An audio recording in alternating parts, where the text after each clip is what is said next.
Normal గా మీరు, నాకు గుర్తుండి మీతో పాటు నాకు 40 ఏళ్ల ప్రయాణం, మీరు ఏ స్క్రిప్ట్ రాసినా, ఏ హీరోకి రాసినా, ఈ సీన్ కి చప్పట్లు పడతాయి, ఈ డైలాగ్ కి చప్పట్లు పడతాయి అని చెప్పి మరీ రాశారు, చెప్పి మరీ చప్పట్లు కొట్టించారు. ఒక పేపర్లో వీళ్ళు చప్పట్ల కోసం డైలాగులు రాస్తారని కూడా రాశారు రివ్యూస్ లో. మా ఇద్దరికి పరుచూరి బ్రదర్స్ అంటే అదే, నేను నవ్వులు కన్నీళ్ళు, వాడు చప్పట్లు, తొడగొట్టుడు చప్పట్లు అన్ని మొత్తం అదే కంటి చూడుతూ చంపేస్తా. నవ్వించడం ఆయన, కవ్వించడం నేను. సింపుల్. మీ ఇద్దరు ఫోటోలు రెండు పెట్టి ఈ రెండు మాటలు రాసి, నవ్వు కవ్వించడం, నవ్వించడం కవ్వించడం, రొమాన్స్ వైలెన్స్, అంతే. రొమాన్స్ వైలెన్స్ ఈ రెండు. కానీ నాకు ఈ సినిమాలో జనానికి చెప్పాల్సింది, ఎందుకు ప్రతి వాళ్ళు చూడాలని నేను కోరుకుంటున్నానంటారండి, పుకార్లు షికార్లు చేస్తే చాలా ప్రమాదం అనే ఒక గొప్ప మెసేజ్ ఈ క్యారెక్టర్ ద్వారా వెళ్తుంది. యూట్యూబర్స్ ఏం చేస్తున్నారండి, అదే మరి, పుకార్లు షికార్లు చేయకూడదు అనే ఒక చిన్న మాట. ఇందాక ఒక అందమైన మాట చెప్పా, ఇప్పుడు ఇది మెసేజ్ చెప్తున్నా. పుకారు షికారు చేస్తే కారు కింద పడి తొక్కేసినట్టే. అది ఒక అద్భుతమైన మెసేజ్ని తన పాత్ర ద్వారా, హీరో పాత్ర ద్వారా ప్రజలకు అందించేటువంటి సినిమా అండి ఇది. వాస్తవం. ఈ రోజుల్లో కావాల్సిన సినిమా. ఇవాళ అసలు పుకారు లేదే ఉంది, పుకారు లేదే ఏమీ లేదు. పేపర్లు చూస్తే, టీవీలు చూస్తే, ఎక్కడ చూసినా పుకారు. అసలు న్యూస్ ఏంటంటే ఏది నిజమో ఏది అబద్ధం అర్థం కావట్లేదు. కరెక్ట్.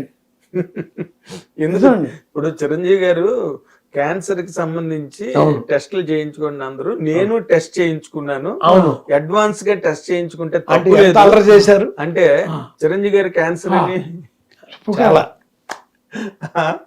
అంటే ఎంత దారుణంగా మీరు అన్నది, పుకార్లు షికార్లు పెద్ద ఇష్యూ అయింది దాన్ని. అది ఈ సినిమా ఇచ్చే ఒక మహత్తరమైన మెసేజ్.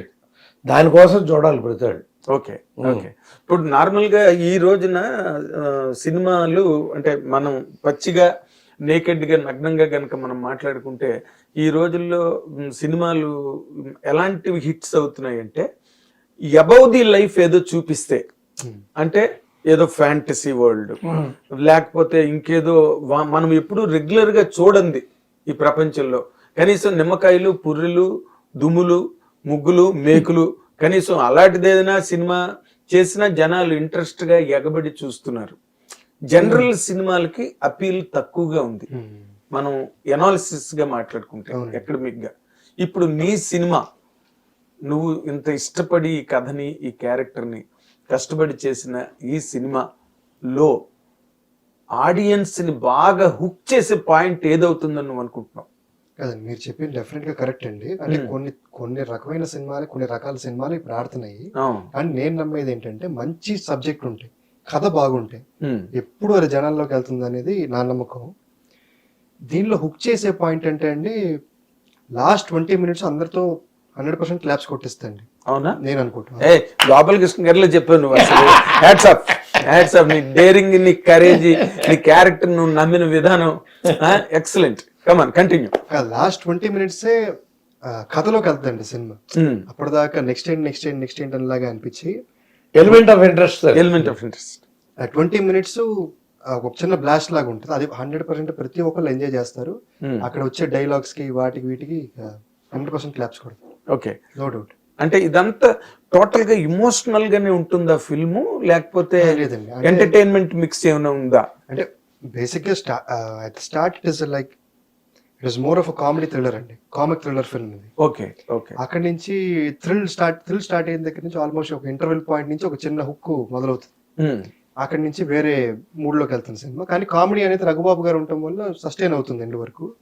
ఎండ్ నుంచి అసలు కథ ఏంటి, ఎందుకు ఇదంతా అనేది ఇన్ జనరల్ గా. ఓకే, ఈ కథ నీకు నచ్చి నువ్వు మొట్టమొదటి సినిమా ఒక డిఫరెంట్ పాత్ తీసుకుని ముందుకు రావాలని నువ్వు చేస్తున్నావు. Fantastic, that is appreciable. But in general గా నీకు పర్సనల్ గా నచ్చిన ఇదేంటి? కామెడీ ఇష్టమా, రొమాన్స్ ఇష్టమా, రొమాంటిక్ హీరోయిజమా, లేకపోతే యాక్షన్ హీరోయిజమా, లేకపోతే ఫ్యామిలీ డ్రామా, ఆ మూమెంట్లు? కొన్ని వెంకటేష్ చాలా సినిమాలు అలాంటి కలిసి ఉందని రా అని అవి ఇవన్నీ చేసేది. ఎలాంటి సినిమాలు నీకు ఇష్టం బేసిక్ గా? ఇప్పుడు ఒక మాట మీ షో ద్వారా నేను ఒక మాట చెప్పాలనుకుంటున్నాను. ప్లీజ్. మా ఇద్దరు తాతగారులు అంటే నాకు ప్రాణం అండి. నేను ఏది నేర్చుకున్నా మా తాతగారుల దగ్గర నేర్చుకున్నాను.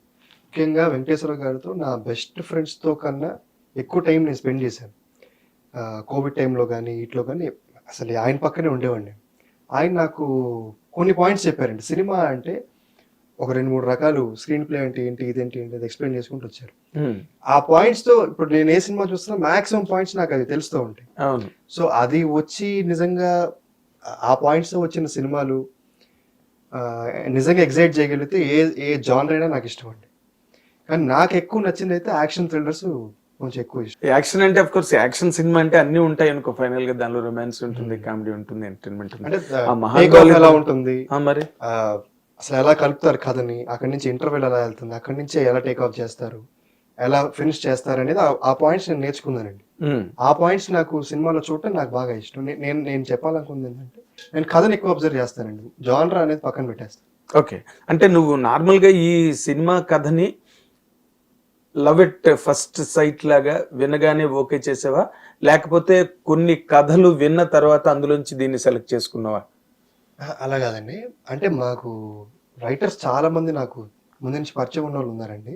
అందరూ ఏదో కథ చెప్తా ఉండేవాళ్ళు. కాకపోతే ఇంత సీరియస్గా కూర్చొని ఒక సినిమాగా చేద్దాం అనే డిస్కషన్ ఎప్పుడు లేదు. నేనేంటంటే నేను అప్పటికి తిరుగుతున్నా ఇండస్ట్రీలో, వేషాలు వేద్దాం, క్యారెక్టర్స్ చేద్దాం, హీరోగా చేద్దాం తిరుగుతున్నాను.